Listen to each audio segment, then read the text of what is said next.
So fundamentally, I think transformative repair and reuse is about the transformation of objects and materials, but in particular, the transformation of objects and materials that would otherwise become waste.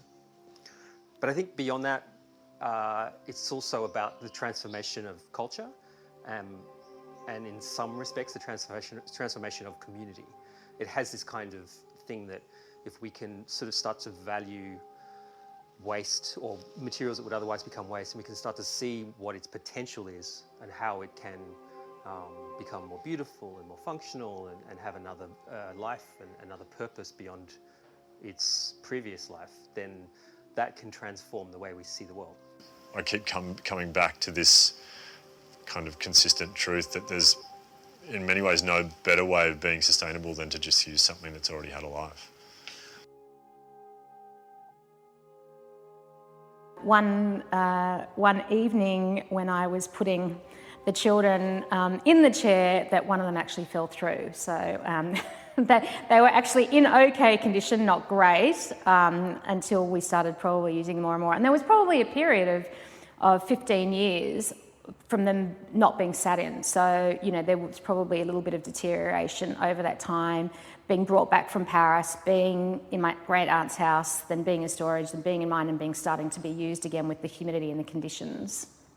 But even at the beginning, when I first started making some contacts about the repair, people was no, we don't, no experience, and we wouldn't touch it. And I think because of what the chairs are, a lot of people just didn't want to touch them either and be responsible for them.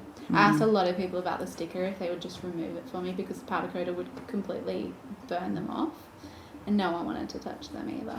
So how was that resolved? I just researched for hours how to keep a sticker intact. It's a secret. It's a secret.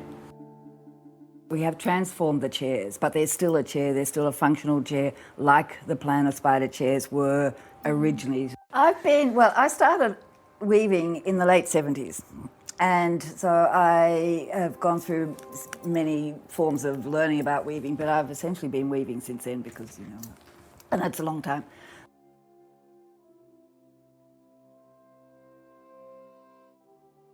I just wanted to get a little bit of background about these objects from you before, you know, I start the repair process. I think that would really help with my process. Well, the Qantas one initially, that was actually belonged to my brother James, and he, I think Dad got it for him. It was sort of one of those things that we both sort of, funnily enough, had an obsession with planes and cars and boats, I suppose, like most boys do.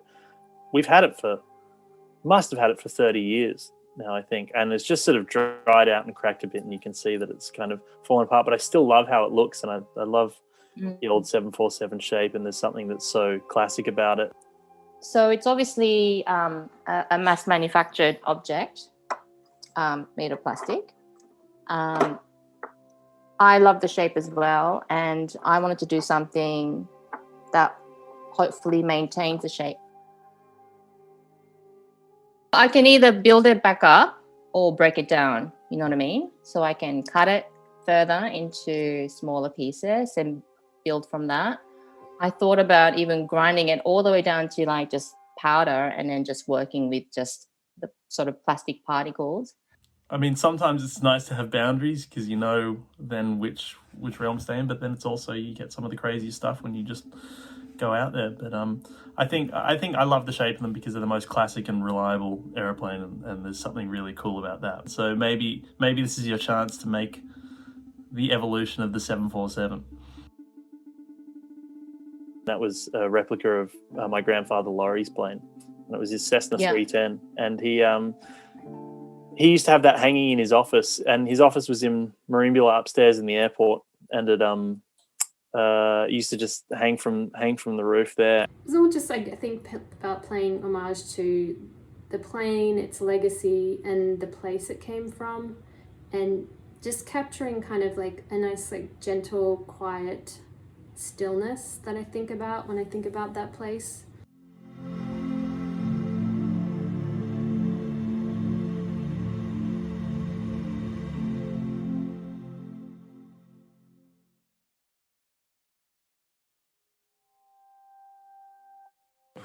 Well, just like I say, obsolescence is in the eyes of the beholder. You know, people take obsolescent objects in South Africa. I've seen people make the most wonderful string bags out of old used plastic bags that are, you know, then they have a new life, you know. You see the same thing around the world, people taking things and reimagining them. So, and I think it's great. It's just we're held back by our conventional understanding about what things are quite often. Oh yes, well back then when I started making artworks, artifacts, I always lived by this little code I always got. If I can't buy it, you know, might as well make it, you know.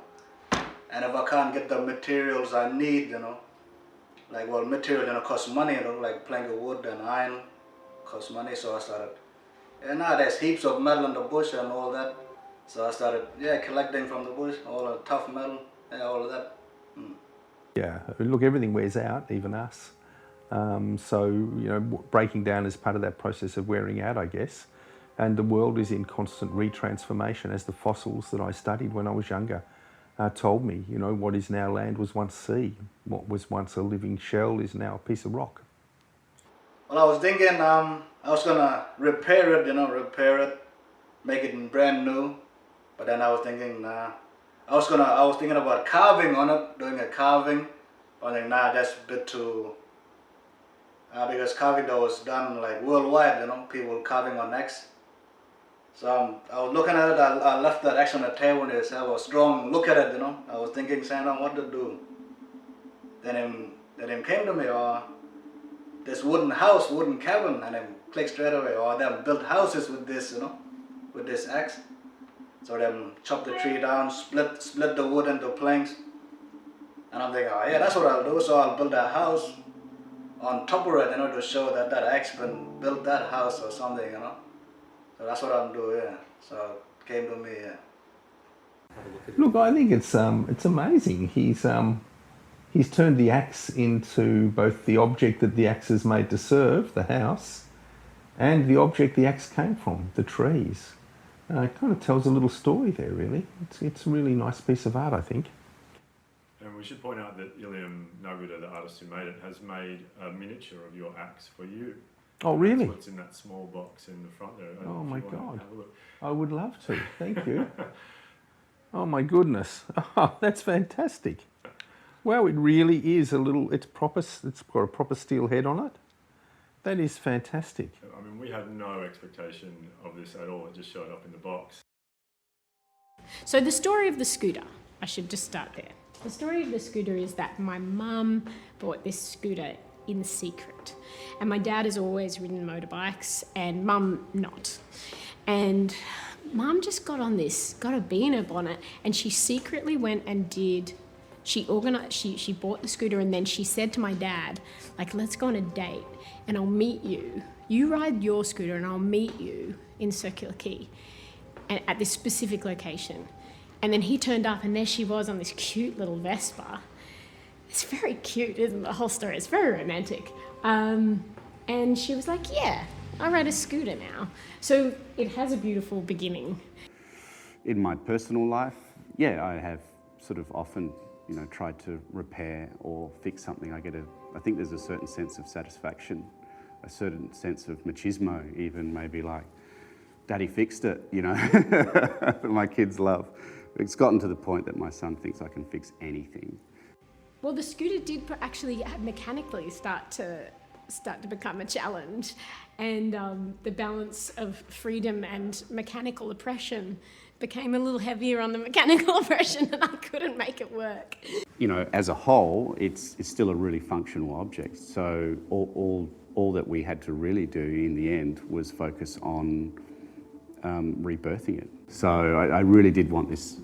I really do want this thing back on the road and being loved again by somebody. Ready? Yeah.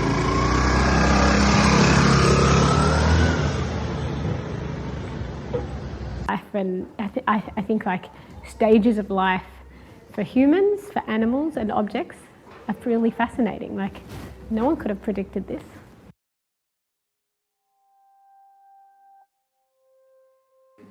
I was a bit nervous at the beginning, you know, a bit of a responsibility, the Campana brothers, and doing something with their work.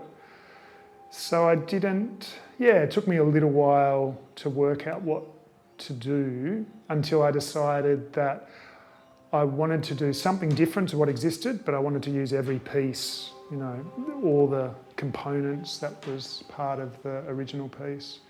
Yeah, I remember the Campana brothers when we start to speaking about this lamp. The lamp was a little bit an secondary arguments. The first argument was to have this kind of grid of use of transformation. Yeah. Since the beginning, we have this question about sustainability. We didn't want to work with noble woods from the Amazon, so we started finding things giving a second skin to materials already existed. In some ways, it was unexpectedly easier than I thought. I thought that it might get challenging to put all these things together, so it actually worked out. But because the nature of them is so juxtaposed and everywhere, it doesn't really matter. It's in the hands of the gods, the way they all come together. So it's kind of lovely, and that is the nature of the way the original piece is. I love it. And this is the full. Wow, beautiful, amazing. Beautiful, very beautiful. It's a new lamp.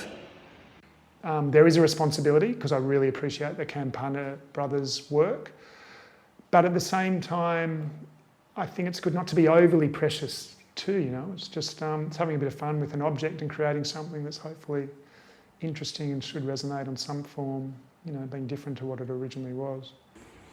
It's amazing, and it's a good way to